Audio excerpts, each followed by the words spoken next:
Hello, scrapbooking fans, and welcome back to Scrapping the Stash with Gail. I'm Gail, Chronicles of the Craft Room. This month, we've been talking about paper pads, collections, and double-sided papers, and how to use this stash item more efficiently. Now we're going to turn our focus to single sheet paper, cardstock, and scraps. Today, I'd like to share with you my old system for storing all three of those paper types, my new, more efficient storage solution, and why I decided to change it all up. This is part of my Stash Dive organization series, so I'll link the playlist for these videos below. Ah, yes, the really useful boxes 8-drawer rolling cart from Michaels. I coveted this set of drawers for months. Yes, it's a cart, but I chose to leave it freestanding. Now, do you think I can find the wheels now? Of course not. Anyway, moving on. I was attracted to this particular drawer set because it included pink and it separated the turquoise and teal from blue. The drawers are oversized and deep, so 12 by 12 sheets lay flat and fit nicely. Plus, of course, I used a coupon and got it 40% off.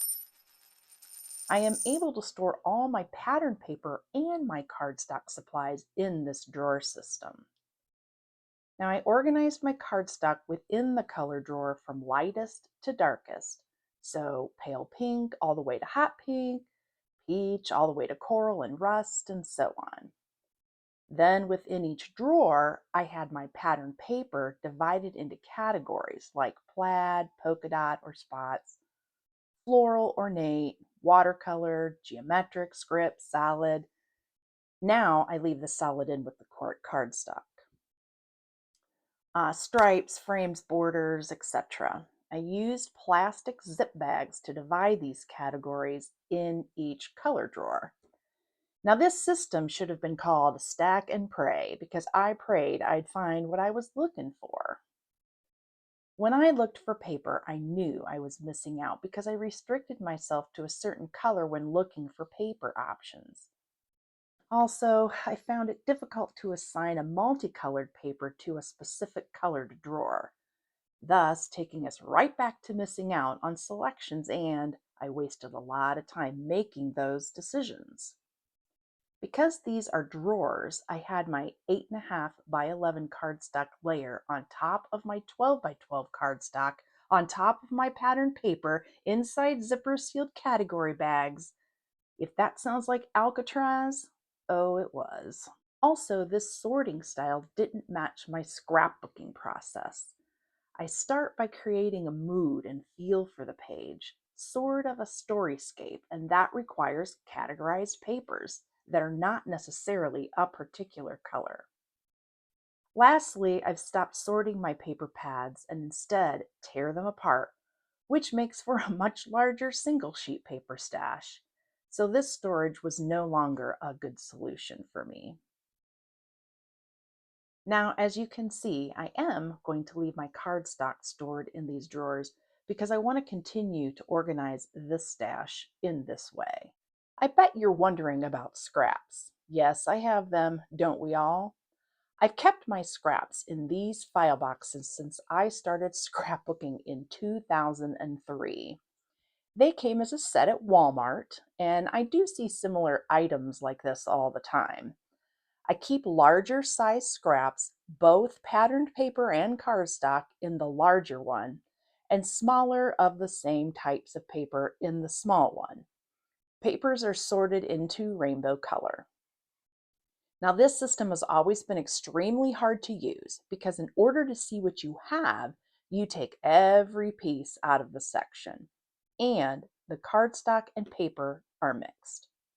I recently tried to move out of these lovely mini suitcases into a 2-drawer file cabinet. But as you can see, the larger papers don't quite fit, and I'm ripping and bending the sides and corners storing them this way. This is another reason I'm leveling up my paper storage game. On a side note, my scraps of plain cardstock will live in the Michaels color drawer system with the other cardstock. We don't want them to get lonely. I also use two 14 by 14 inch scrapbooking paper cases for my neutral cardstocks, and they live right on top of the colored drawer system. I have one for my cool newts and one for my warm. And now for my new system. Gwen from Created by Gwen here on YouTube showed her custom shelving unit on one of her craft room tour videos. Now, this inspired my new system for organizing my paper hoard. Stash. Now, hers is pretty slick, but I'm cheap and impatient, so I didn't want to go to a cabinet maker and wait 8 weeks. Luckily, I have an engineer for a husband who likes to figure out small projects, especially if it helps me out. I know, I'm extremely lucky. Now, the shelving unit is made with closet tamers from a home improvement store. It's really useful because you can adjust the shelves. Now, warning, it is heavy even before you add paper. He cut the shelves from a hardboard panel and even 3D printed the shelf holders for me in purple. Now, the cases you see me loading into the shelves are those 14 by 14 inch scrapbooking cases you can find anywhere. And I purchased mine at Michael's, of course, when they are on sale, for $4.99 a piece, and they are the Simply Tidy brand. The clear and the color don't mean anything specific. I just like variety.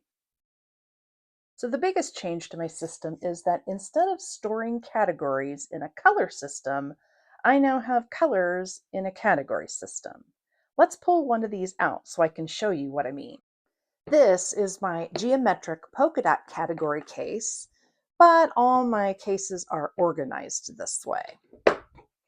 So on top, I have a 12 by 12 paper storage sleeve, and I get these on Amazon. This is where I keep my patterned paper scraps that belong in this category. Now, these sleeves are Cato brand, and you get 10, 36, 50, or 82 of them, ranging in price from $11.99 to $39.99. So I bought 36 the first time and wish I'd bought 50 or even 82. I need more.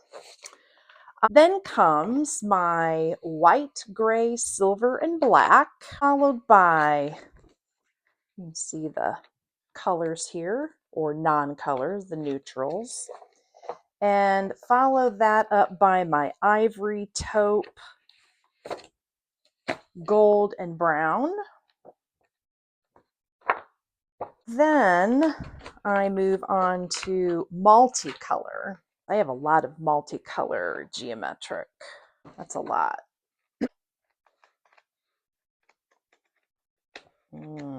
Beautiful paper. And then it's followed by my rainbow color order.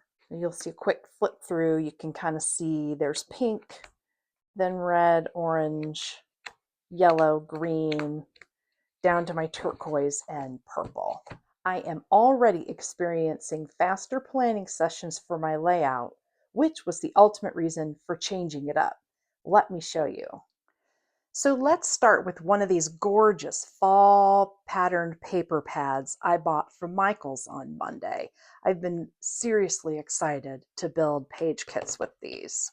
When I make a kit, I like a variety. So since we are starting with a large scale, sort of floral foliage pumpkin paper, I want to add a script paper, a wood grain, and a plaid.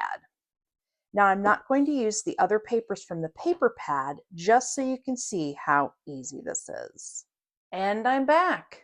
That took me about 90 seconds or so to find these three papers that I mentioned, a plaid, a wood grain, and a script paper. And look how pretty this kit is. Now, I took a couple more minutes and ended up finding two additional papers.